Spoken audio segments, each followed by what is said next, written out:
BFM Bourse, parmi les plus grosses capitalisations de la planète, c'est Hermès qui détient le record du monde du nombre d'années qui se sont écoulées entre sa date de création et celle de son introduction en bourse. Pour certains, la valeur boursière n'attend pas le nombre des années. Beaucoup des plus grandes capitalisations de la planète correspondent à des entreprises qui se sont introduites en bourse très peu de temps après leur naissance. Apple pour commencer, fondé en 1976, le groupe a fait son entrée à Wall Street dès 1980. Cette précocité est assez caractéristique chez la plupart des géants du numérique.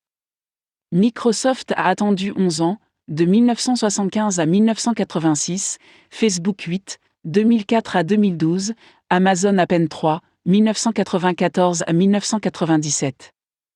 Mais d'autres sociétés ont pris leur temps, beaucoup de temps. Selon une étude de Tide, une fintech britannique offrant des services bancaires à destination des PME et ETI, certaines entreprises affichant désormais de considérables capitalisations ont vécu des dizaines d'années, voire bien plus d'un siècle, avant de s'introduire en bourse. C'est le cas par exemple de Hermès, qui détient le record, avec 162 ans entre la date de création du groupe de luxe et son arrivée en bourse. Derrière, on retrouve Philip Morris, 161 ans, et Goldman Sachs, 130 ans. En dehors de l'échantillon étudié par Tide, dont l'étude porte sur des très grosses capitalisations, la bourse de Paris accueille depuis peu une curiosité. Omer de QJ Company s'est en effet introduit sur Euronext Growth cet été. Or ce spécialiste du négoce des fruits et légumes frais, en particulier les fruits exotiques, a été créé en 1850. L'actuel PDG, Vincent Omer de QJ, représente la 6e génération à la tête de l'entreprise sans discontinuer. Ainsi, la société est arrivée en bourse 171 ans après sa création, sans doute un record mondial, les entreprises aussi anciennes n'étant somme toute pas légion. Par secteur, selon Tide, le commerce produit des introductions précoces, en moyenne 8,75 ans après la création d'une entreprise.